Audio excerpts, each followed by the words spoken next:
ಆಸ್ಥಮಾ. Doctor ಈ ಶಬ್ದ ಹೇಳಿದ ತಕ್ಷಣ ಏನೋ ನಿನ್ನ ಇಡೀ ಜೀವನ ನಿಂತೋದಂತೆ ಅನಿಸ್ತು. ಯೋಚಿಸ್ದೆ, ಆಸ್ಥಮದ ಜೊತೆ ಕನಸು ನನಸಾಗೋದು ಹೇಗೆ? ಈ ಆಸ್ಥಮದ ಜೊತೆ ಹೇಗೆ ಬದುಕೋದು? ಆದರೆ ಒಂದು ಉಪಾಯ ಇದೆ. ಇದರಿಂದ ಎಲ್ಲ ಕನಸುಗಳು ನನಸಾಗಬಹುದು ಮತ್ತು ಆಸ್ಥಮವನ್ನು ಕೂಡ ನೀನು ಸೋಲಿಸಬಹುದು.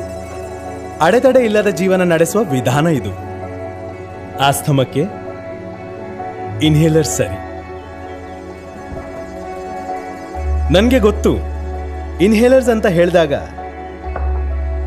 ಭಯವಾಗುತ್ತೆ. ಅಲ್ಲದೆ ಸ್ನೇಹಿತರು, ಅಜ್ಜಿ ಅಥವಾ ಟೀಚರ್ ಹೇಳೋ ಮಾತಿಂದ ಕೂಡ ಅವರಿಗನ್ಸುತ್ತೆ ಇದು ಯಾವುದೋ ತೊಂದರೆ ಇರೋ ಲಕ್ಷಣ. ಅವರ ಮಾತುಗಳಿಂದ ಬೇಸರ ಪಟ್ಕೊಳ್ಬೇಡಿ, ಅವರಿಗೇನು ಗೊತ್ತು, ಇದು ಸುರಕ್ಷಿತ ಮತ್ತು ಪರಿಣಾಮಕಾರಿ ಅಂತ ಡಾಕ್ಟರ್ಗಳು ಹೇಳ್ತಾರೆ.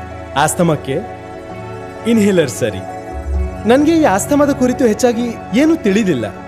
ಅಷ್ಟಕ್ಕೂ ನನ್ನ ಮಾತನ್ನು ನೀವು ಅಷ್ಟು ಸುಲಭವಾಗಿ ಯಾಕೆ ನಂಬ್ತೀರಾ ಹೇಳಿ? ಬನ್ನಿ, ನಿಮ್ಗೆ ಈ ಇಬ್ಬರ ಕತೆ ಹೇಳ್ತೀನಿ. ಈ ಇಬ್ಬರು ಜೀವನದಲ್ಲಿ ಗೆದ್ದಿದ್ದಾರೆ, ಹಾಗೆ ಆಸ್ತಮದ ವಿರುದ್ಧ ಕೂಡ. ಇದನ್ನು ನಂಬಿಕೊಂಡು ಆಸ್ತಮಕ್ಕೆ ಇನ್ಹೇಲರ್ ಸರಿ. ಎಲ್ಲರೂ ಹೇಳಿದ್ರು ಆಸ್ತಮ ಇದೆ, ಇದನ್ನ ಮಾಡೋಕೆ ನಿನ್ನಿಂದ ಹೇಗೆ ಸಾಧ್ಯ? ಮಸಾಲೆ ಹೊಗೆಗೆ ಅಟ್ಯಾಕ್ ಆಗೋ ಚಾನ್ಸ್ ಇರುತ್ತೆ, 14 ಗಂಟೆ ನಿಂತ್ಕೊಂಡಿರ್ಬೇಕಾಗುತ್ತೆ, ಇಷ್ಟೊಂದು ಸ್ಟಾಮಿನಾ ನಿನ್ಗೆಲ್ಲಿ ಬರಬೇಕು? ಆದ್ರೆ ಇನ್ಹೇಲರ್ ಜೊತೆಗೆ ಆಸ್ತಮವನ್ನು ಸೋಲಿಸಿದ್ರು. ಮತ್ತೆ ಯಾವ ಕನಸು ಕಂಡಿದ್ರೋ ಅದನ್ನು ನನಸು ಮಾಡಿ ತೋರಿಸಿದ್ರು. ಮಿಶೆಲಿನ್ ಸ್ಟಾರ್ ಆದ್ರು. ಹೇಗೆಂದ್ರೆ ಇದನ್ನು ನಂಬಿ. ಆಸ್ತಮಕ್ಕೆ ಇನ್ಹೇಲರ್ ಸರಿ. ಜನ ಹೇಳಿದ್ರು ಆಸ್ತಮ ಇದ್ರೆ ಇದು ನಿನ್ಗೆಲ್ಲಿ ಆಗುತ್ತೆ? ಹಗಲು ರಾತ್ರಿ ಇಷ್ಟೊಂದು ಕಷ್ಟಪಡೋಕ್ಕಾಗುತ್ತಾ? ಮೆಟ್ಲು ಹತ್ತಿದ್ರೆ ಸಾಕು, ನಿನ್ಗೆ ಅಟ್ಯಾಕ್ ಆಗಬಹುದು. ಎಷ್ಟೇ ಆಗಲ್ಲ ಅಂದ್ರೆ ಬ್ಯಾಡ್ಮಿಂಟನ್ ಹೇಗೆ ಆಡ್ತೀಯ? ಆದ್ರೆ ಆಸ್ತಮವನ್ನು ಸೋಲಿಸಿದ್ರು ಇನ್ಹೇಲರ್ನಿಂದಾಗಿ.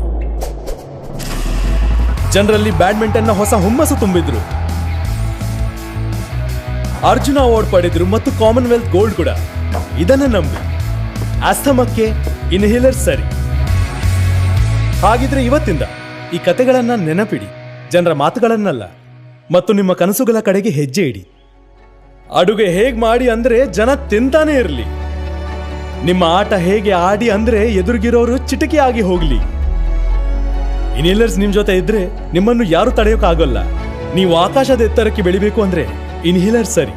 ಅಡೆತಡೆ ಇಲ್ಲದ ಜೀವನ ನಿಮ್ದಾಗ್ಬೇಕು ಅಂದ್ರೆ ಇನ್ಹೇಲರ್ ಸರಿ. ಯಾವ ಗುರಿಯೂ ದೂರವಿಲ್ಲ. ಆಸ್ತಮಕ್ಕೆ ಈಗ ಹೆದರಬೇಕಾಗಿಲ್ಲ, ಏಕೆಂದ್ರೆ ಆಸ್ತಮಕ್ಕೆ ಇನ್ಹೇಲರ್ಸ್ ಸರಿ. ಇನ್ಹೇಲರ್ಸ್ ಸರಿ. ಇನ್ಹೇಲರ್ಸ್ ಸರಿ.